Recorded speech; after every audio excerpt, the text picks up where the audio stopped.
It's been a while since I've written anything related to the Disney Corporation, and I'm sure you can understand why. A lot's been going on since my last post. I've received a lot of questions and concerns from the folks who read my first-hand account of Mowgli's Palace, a resort that was built and abandoned by Disney. I want to thank everyone who mirrored my post. It's been taken down from a few places, mostly corporate sites that were easily leaned on by larger powers. However, for every nuked topic or disappearing post, it seems like 100 more have popped up. This is something that they'll have to face. There's no turning back for them. Nor for me, either. I'm definitely being followed. For the first month or two, I chalked it up to paranoia. Any casual glance or half smile in my direction set me off, hair standing on the back of my neck and everything. The first one, or rather the first one I was actually able to spot, was a telephone worker milling around my apartment complex. He was a middle-aged, doughy, dressed just as you expect, but something just seemed off about him. I couldn't place it, but I knew this wasn't just my imagination acting up. He was awkward and out of place, not someone who was comfortable doing his routine job. I followed him around a corner only to lose him there. When I turned around to go back home, there he was, staring directly at me, only about 10 feet behind me, expressionless and cold. "Exploring?" he asked. That's all he said, and there was an accusing tone to his voice, like I had done something wrong. Tell me, what blue-collar phone jockey does that? I guess the worst part was never feeling safe, never feeling alone, that I was always being watched, and that occasional Disney merchandise left somewhere for me to find. Little rubber Mickeys in the mailbox, a Disney Adventures magazine on my bookshelf. They hide little Mickeys everywhere, 3 circles, one big, 2 small, in the silhouette of the famous mouse's head. I've started keeping a running list of Mickeys I've found. Coffee cup rings on my table, 1 big, 2 small. Colored glass bottles left on the doorstep, viewed from the top down, all red. Graffiti on my wall on the way to work. A huge earth, small sun and moon in the proper locations.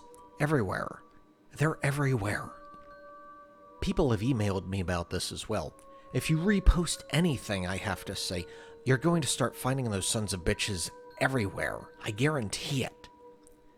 The best one by far, of course, is the one that actually made me laugh because of the horror of it all. It was a drawing in chalk next to my car, and I was taken aback at first, walking through the parking lot, keeping an eye out for people following me. The outline seemed to be a perfect match for, well, a murder victim you're probably familiar with if you've read my past posts. Written in yellow paint, I'm sure it was a single word. Retract. The only good thing that's come out of all of this is that I know I'm not the only one who's seeing something they shouldn't have. I'm not going to give their names because, well, if I have to tell you why, you haven't been paying attention. Researcher goes to Disney parks wherever he can, all throughout the year. He's not going to have fun, though. He's not going there to enjoy the rides, so on and so forth. He's looking for the Gascons. There's been a long tradition, apparently, of people reporting strange patrons throughout the park. Silent, motionless, staring patrons of every age, shape, and size. Men and women, adults, children, teens. All wearing Disney-themed gas masks. Way back when, Disney would get tons of complaints about oddly dressed folks and others around the park. Folks would then merge into crowds and disappear. Later on, the gas masks caused folks to draw their conclusions, and reports of possible terrorists and bombers started flowing in. All of these reports most likely went straight into the trash can, though. I know I can't find any sign of any such occasions reported on by the media, although you should be aware of the fact that Disney can pretty much control its press like nobody else. Researcher goes to the parks, talks to a few people, and tries not to draw any attention to himself. He'll just ask 3 or 4 families if they've seen his friend who's wearing a funny mask. He has yet to see a Gasco himself, although on one occasion a child pointed him toward Frontier Town. As he raced toward the crowd, he heard a single voice ahead cry, "Mommy, I want a goofy air mask too." A fellow I'll call Lifeguard worked in a Disney water park from 2001 through 2003. He stood atop of a huge water slide and made sure that none of the kids got too rowdy. He passed the kids through, though, one at a time, telling them over and over again to be safe, keep their arms in, and so on. One day, as he tells it, this fat kid goes down the tube and he doesn't come out of the other end. He sent in 2 or 3 other kids after him. The whole thing moves at a steady clip, so naturally you'd expect that if the fatty got stuck, the kids that followed were stuck too. Not so, however. Only the big kid disappears. Everyone else comes out on the other end, cheering and splashing like nothing's wrong. Lifeguard shuts down the slide, much to the aggravation of kids waiting. Before he can go through any of Disney's strict procedures, splash! Fatty finally comes out. Staff members pulled the kid out of the water. He sank like a stone when he hit, his skin already blue and his eyes wide. All he would say was, "No face, kids," and "Stop squeezing." The kid was okay, in case you were wondering. He got carted off right to the medical center. When the lifeguard was told to open the slide back up, he made a big stink about how it was clearly not safe. Despite his complaints, he was threatened with firing and begrudgingly opened the slide again. From that point on, he kept a closer eye on the kids. Every so often, they'd come out in the wrong order. Never as stunned as the fat kid, though, but always with a vague look of concern. A dreamy half-stupor that seemed as if they were trying to figure out what was reality. They'd take on some water and choke a bit, and they'd never come back up to the ride again. I read his emails with the same sort of unease you might be feeling right about now. I wanted him to share his own story, but in the end, he didn't want to expose himself in that way, and I can't say I blame him. Snow White, which wasn't the actual role she played, was a character in the park. She had a nice little tidbit for me. You know what happens when a costumed employee drops dead in his suit? Like, one second he's taking a picture with little Jimmy, and the next he's had a fatal stroke? A second costumed mascot in the area has to sit with the corpse on a curb or a bench and wait for a designated dry cleaner to arrive and cart off the body in a discreet manner. All the while, patrons have no idea they're sitting with a dead body for photo ops. Feel free to check your photo albums at this point. That was bad, but another fellow we'll call Janitor went completely off the creepy charts. Disney World, and probably others, is built with a series of underground tunnels just below your feet. 3 stories worth. Anything and everything you can imagine is down there for the use of the employees. They're called utilidors, or utility corridors. Basically, that's the reason you don't see the characters out of place or janitors wandering through the park. They pop in and out of hidden doors and travel a concealed town you're walking on. Janitor told me something that might be common knowledge, but was nonetheless news to me. Walt Disney had several apartments built into his parks. The one above Cinderella's castle, for instance. There's one in the Pirates of the Caribbean ride. They're all over the place. More than that, there are nightclubs, a movie theater, a bowling alley, and so much more, all behind doors built right into the whimsical facades you passed by without even giving them a second look. Club 22 is one such hidden area. If you have the cash to join this exclusive club, and you don't, then you'll have access to it and so much more. Club 22 is a place where anything goes. Disney Corporation calls these places dark zones. Spots where the squeaky clean visage of Mickey Mouse gives way to drinking, drugs, and yes, plenty of sex. Conversely, the rest of the park is the bright zone, with a few gray zone utilidors between. As far as Janitor had said, it wasn't always that way. It was more of a slow decline and the gradual relaxation of social norms within that elite group. The reason he knows all of this, you may have guessed it already. He cleaned it. After a lengthy background check and a non-disclosure form, Janitor moved up from park attendant to one of the Dark Zone cleaning crew. Now, before you get some satanic human sacrifice vision in your head, Janitor saw nothing of the sort. Lots of empty alcohol bottles? Yes. Used condoms scattered and deflated like New Year's balloons? Oh, yes. He cleaned up his share of blood, piss, and vomit, but it was all down to the unrestricted behavior of patrons as opposed to any sort of cult behavior. At least, that's how he saw it in retrospect. All that trash, all that profane shit went into a furnace and mingled with the smoke of a quaint cottage's chimney. If you've been to Disney World, you've breathed ultra-condensed sin. Backing up this information was Hammer. Hammer mailed me the old-fashioned way, though I don't know how he got my home address.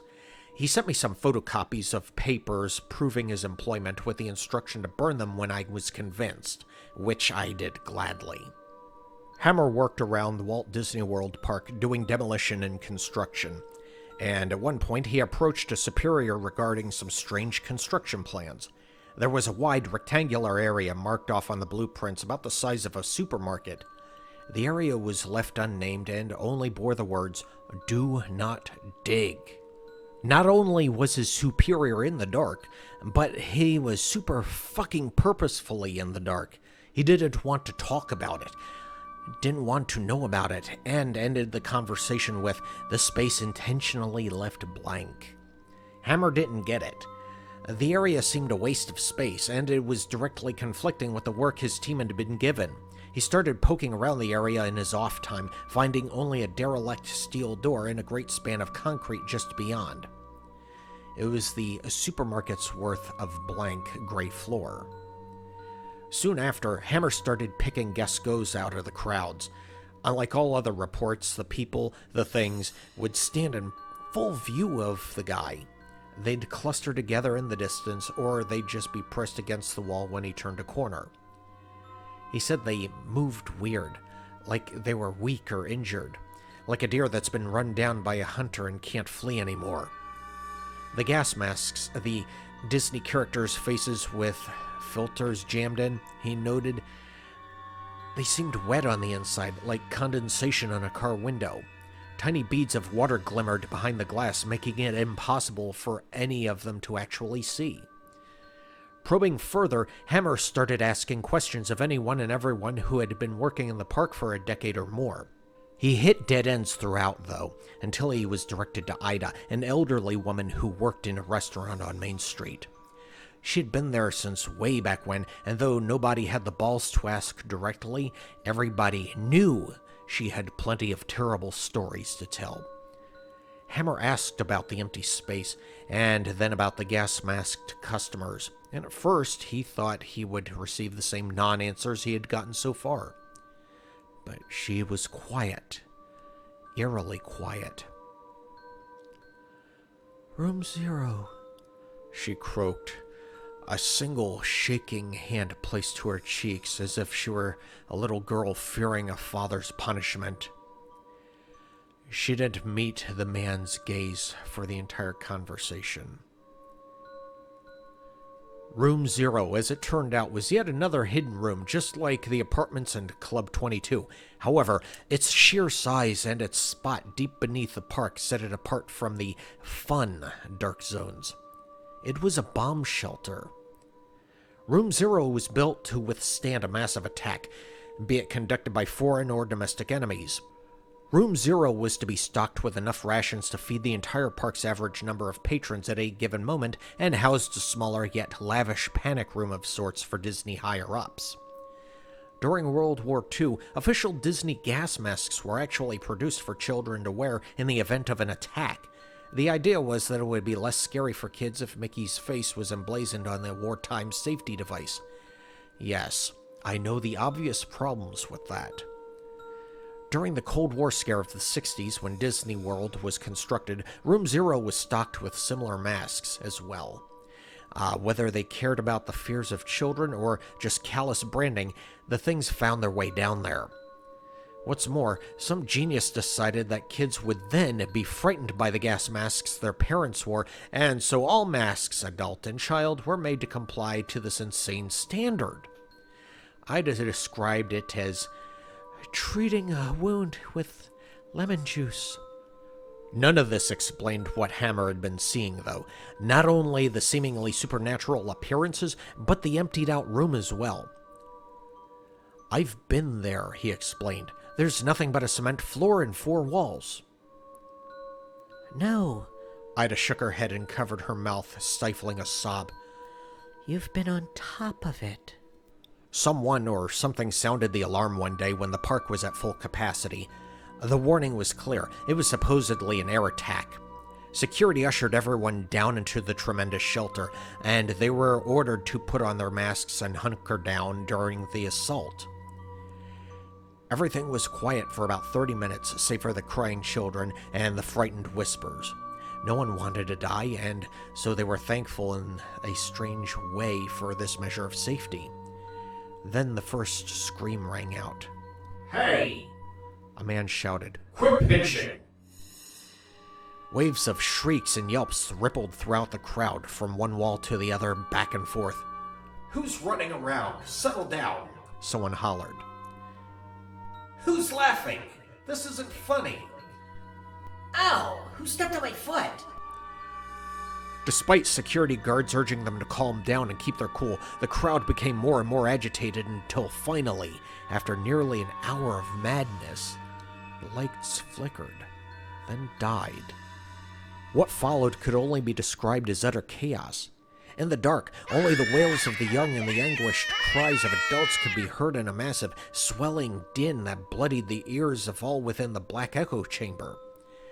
A group of staff members and a select few patrons made it out of the door, ready to face the war above rather than the constant insanity below. What they found, of course, was a desolate yet untouched theme park. The music continued to play, echoing through the silent storybook towns. Upon returning to Room 0, the few that stood atop of the steel staircase that led down into the pitch blackness heard no sign of the previous fray. There was only silence. Ida herself descended that staircase despite the begging of those she left above. She reached the reinforced doors herself, now awash in darkness and only hearing the buzzing in her ears. A single voice came out of the darkness. The echo made it impossible to tell whether the mocking, raspy voice was at the back of the bomb shelter, or if it was right in front of her face. "Shut the door, dear." "You're letting out the cold." Gripped by terror, she did just that. Within days, the entire thing, shelter, staircase, all of it, was covered with feet upon feet of concrete. Air systems and generators above its ceiling were removed, creating the large empty space. "They're still down there." Ida told Hammer. "Down there with whoever that was." You might notice I've used Ida's real name. Unfortunately, she passed away soon after telling her story. Accidental fall, supposedly, after getting out of bed to turn on a light. Such a company devotee, the paper reported, that her entire bedroom was covered with Mickey silhouettes.